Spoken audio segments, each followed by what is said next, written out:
The spy's nightmare is the rogue source. I went to a town in Germany to meet a man whose code name is Curveball. His real name is Rafid Al-Janabi. He'd worked as a chemical engineer at a seed factory in Iraq. In 1999, he arrived in Germany seeking political asylum. I worked at the Defense site for a period of about 7 to 8 months in a project called seed purification, and I was the site manager for this project. He was interviewed at length by Germany's MI6, the BND. He told them the seed plant was just a cover for manufacturing Saddam Hussein's weapons of mass destruction, WMD. Whilst there, he said he'd overseen the building of a mobile biological laboratory that could be driven around the country to avoid detection. I insisted this existed, and they asked me for diagrams. I told them that I was part of the working team, but I didn't tell them I was an engineering expert. Curveball's secret intelligence was eagerly embraced by Washington. For the Bush administration, this was the smoking gun that would make the case for war. As Secretary of State Colin Powell made his landmark presentation to the United Nations Security Council, Curveball's intelligence assumed center stage. Every statement I make today is backed up by sources, solid sources. These are not assertions. What we're giving you are facts and conclusions based on solid intelligence. The source was an eyewitness, an Iraqi chemical engineer who supervised one of these facilities. He actually was present during biological agent production runs. But there was just one problem. Colin Powell said that he, that's you, the source, was present during the biological production runs. Were you present then? No. He was also at the site when an accident occurred in 1998.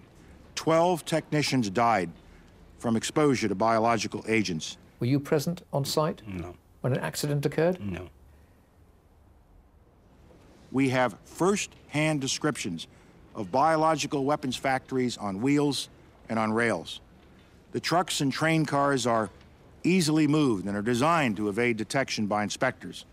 You say you provided diagrams of the mobile biological trucks. Yes.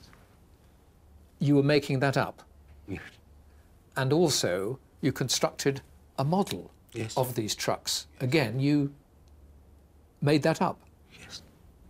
None of it was true? No. All of it was lies? Yes. The administration wasn't happy with the look of Curveball's sketch diagrams. Colin Powell's chief of staff was called on to make them more presentable. Blame me. Blame me. I brought the White House team in to do the graphics.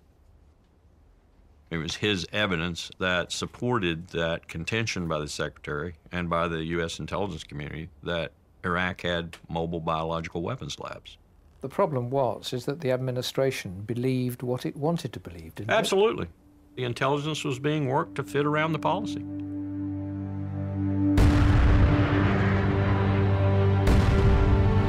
We now know that MI6 and German intelligence warned the CIA that they didn't think Curveball was wholly reliable.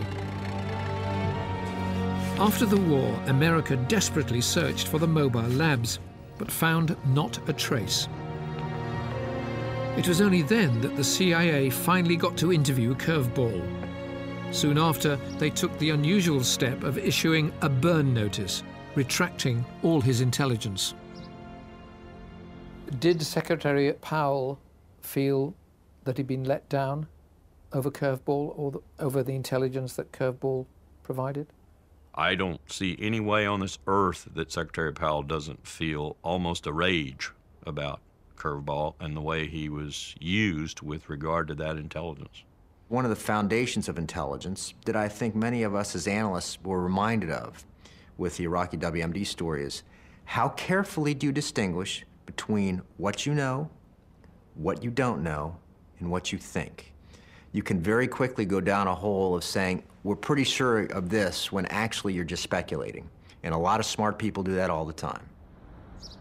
Curveball underpinned the Bush administration's case for war. So why did he lie?